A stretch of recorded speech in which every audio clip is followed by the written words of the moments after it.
I can't believe you did this, man. Cause it is what it is. Me and my homies, we made it. Trailblazing through the phases. Ladies and gentlemen, boys and girls, thank you for tuning into the Ultimate Shezi experience. For those who don't know, I am your host, Andile Shezi. I'm a politics and international relations graduate from the University of Johannesburg, Auckland Park campus. Alright, so as I'm sure most of you have read on today's thumbnail, we're going to be discussing the Oval Office meeting between South African President Cyril Ramaphosa and the United States President Donald Trump. So many have been referring to this meeting as a working visit, of which it's okay to refer to it as that. So basically, the term working visit is used to describe a visit by a head of state or head of government or other high-level official to another country, typically focused on business, trade, or other substantive issues rather than formal ceremonial events. All right. So that's what the meeting, a working visit is.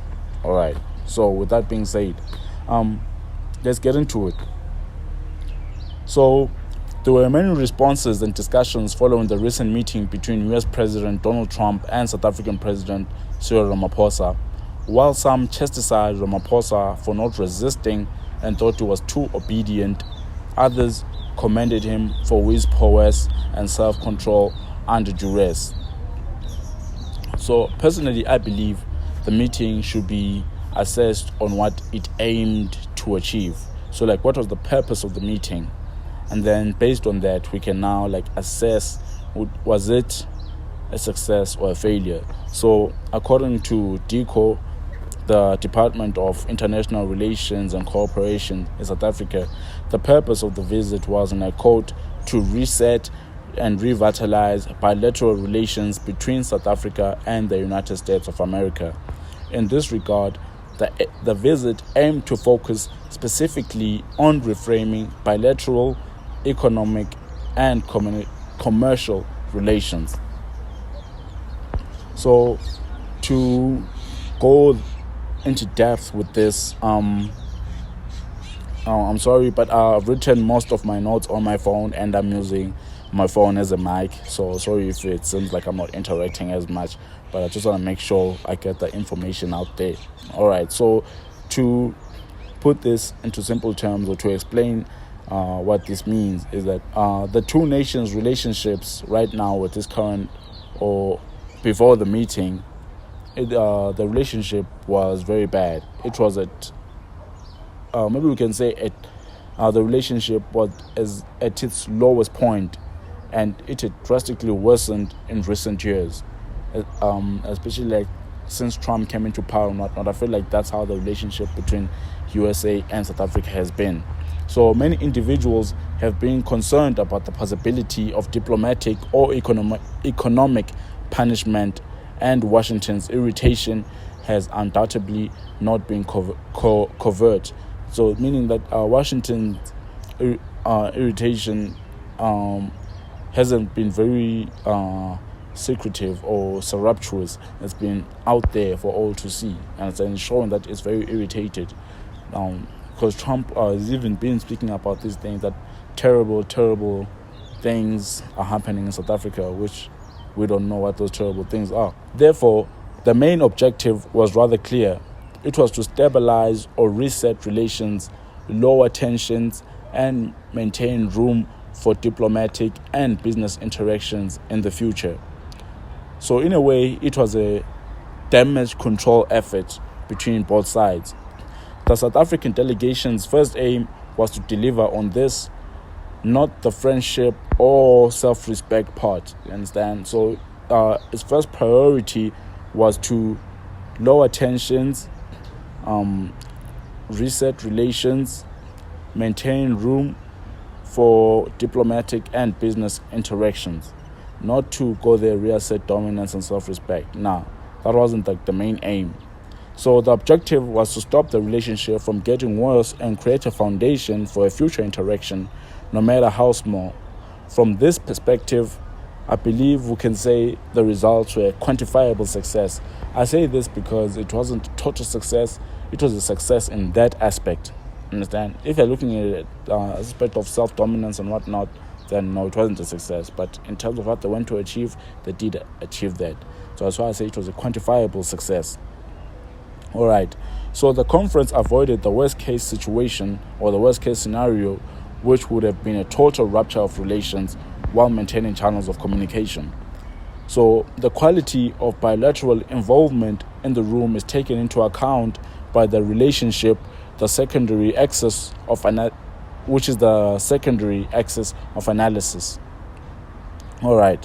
So although institutional channels are the foundation of US-South Africa relations or ties in this instance, the human dimension was very important because Trump's leadership style frequently prioritizes chemistry above substance because it largely focused on personality politics and performance diplomacy. So in politics, we have these people that we call charismatic leaders, your Jacob Zumas, your Donald Trump, your Nelson Mandelas, people who have personality, people gravitate towards them because of their personality. You understand? Like our former president, Jacob Zuma, funny fella, you understand? Lovely guy, very lovely guy, which some believe is what led to his downfall in some aspect. Vavi and Susan Mpofu Walsh, please go watch that episode of Zolinzima Vavi and Susan Mpofu Walsh on SMWX. Big fan of SMWX as well, that's big bro. Hope to meet him one day. So with that being said, Ramaphosa seems to understand that Donald Trump is a charismatic leader, is a person who prioritizes personality or personality politics, rather. So Ramaphosa went with that in mind because Ramaphosa is also a businessman. Let's not forget that, So with casual mentions of golf, shared connections, the meeting got off to a friendly and casual start. So these seemingly insignificant actions were planned and purposeful. Trump's engagement style was well understood by Ramaphosa's staff and delegation as he went there with people who knew about golf, John Steenhuisen, agriculture minister, people who were knowledgeable. So Trump's engagement style was well understood by Ramaphosa's staff. Additionally, on several issues, the president showed deference to his delegation members, enabling Trump to interact with people he could identify with and preventing needless conflict. Like I said, you brought your Steenhuisens, people who know about golf, people who are knowledgeable. But the only bad thing I have to say about that is that there were only 2 females in the room. I feel like women should be empowered more, and you should have brought more female staff or more females in his delegation. But overall, lovely stuff. All is well. Understand? Trump was vulnerable to a Volodymyr Zelensky-style incident because of his unpredictable nature and propensity for undiplomatic outbursts. Ramaphosa's poise and situational awareness are partially responsible for the fact that such a scenario never came to pass. So his humility, his obedience, is one of the many reasons that Volodymyr Zelensky situation was prevented. For those who don't know, Volodymyr Zelensky is the president or the prime minister of Ukraine, who is currently at war with Russia. So if you don't know, please just go and check. I think there's some videos on ENCA of what the interaction between the president of the United States and Zelensky. So it was a very awkward interaction, to say the least. To be sure, the meeting with the Oval Office was not going to be a high chemistry bromance that Trump had with leaders such as Prime Minister Narendra Modi of India. There had been too much animosity before it, because understand there was a bit of tension between South African president and the United States president, so it wasn't very friendly. It wasn't a bromance situation. But however, it was not the goal of the South African delegation. Ramaphosa passed a challenging test by handling a tough situation without inciting personal animosity or creating more instability. Naturally, it would be too soon to declare that the connection has been significantly restored. The fundamental disagreements are still unsolved, and Washington's mood music is still doubtful. The result created a positive foundation for the reset, even though it might not have been a game changer. So the final dimension of this meeting was self-respect. So self-respect was the last dimension, which was perhaps the most restricted right from the beginning of the meeting. Our president was disregarded, was made to feel inferior. So I don't think self-respect was anywhere on the agenda on the South African side, to say the least. So being forceful was always going to be challenging for Ramaphosa in an environment characterized by asymmetrical power and a negative undercurrent. He would have understood that a certain amount of discomfort and confinement was necessary to achieve the main goal. Subtle provocation and coded language that many observers noticed had racial overtones were used against Ramaphosa. Understand? I also saw that, and props to my president for maintaining his composure, man. He's a better man than I am. However, he fought the need to react defensively or emotionally. Props to my man, our cupcake. He kept his cool, avoided conflict, and remained committed to the strategic goal, reserving uncomfortable discussions for private settings. Understand? So the things he was uncomfortable with, I believe he will have more courage to speak about them in closed doors. Understand? He should have more courage to speak about them in closed doors. So his failure to refuse lies and react more firmly to provocations angered South African critics. Additionally, a blind spot was the South African delegation's incoherent messaging and lack of use of statistics to support the counter-argument. Understand? Like many people, situations, there's a lot more that has been happening in South Africa that should have been addressed other than the white farmer genocide. You understand? Like there's been GBV,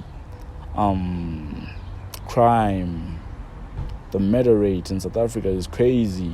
Like look at Cape Flats, Cape Town alone, KZN alone. Understand? We have your Moses Sitoles out there, your Cedric Marquez. Understand? We have serial killers, man. But our detectives are doing one of the best jobs I've seen in a while. But yeah, anyway, the stats should have been used. Stats should have been used to show that there's more black people than white farmers that are being killed in these farms. You understand? So that's what South Africans were angry about. That like, nah, bruh, you should have counter-argued those lies. And yeah. So this viewpoint has some merit. Ramaphosa seems too cautious at times. Aggressive reaction, on the other hand, would have probably backfired, raising tensions and undercutting the exact goal that had led him there. Keeping the temperature down was necessary to preserve room for future negotiations. Understand? So had Ramaphosa reacted to those things, tensions would have risen, and that wouldn't have preserved room for future negotiations. So he had to do that for the future, so that we can benefit in the future. Now there can be negotiations in the future. If he reacted, there would have been no negotiations in the future. So in summation, despite the flaws, there are many indications that the relationship might be shifting towards a more positive trajectory, supported by diplomatic and economic considerations.